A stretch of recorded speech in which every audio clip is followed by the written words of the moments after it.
Good morning. Here's the latest from the market open.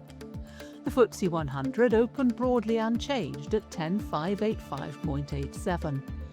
Across Europe, the Euronext 100 edged slightly lower by 0.02%, while Germany's DAX traded modestly higher by 0.05%.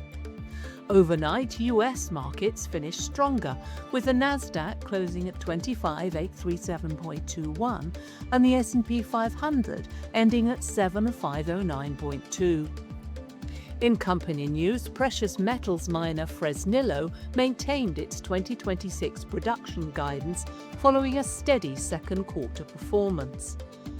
Publisher Reach reported lower revenue but maintained margins and strengthened cash flow through continued cost discipline.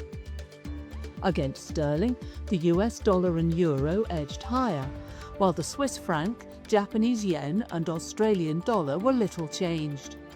Bitcoin was down.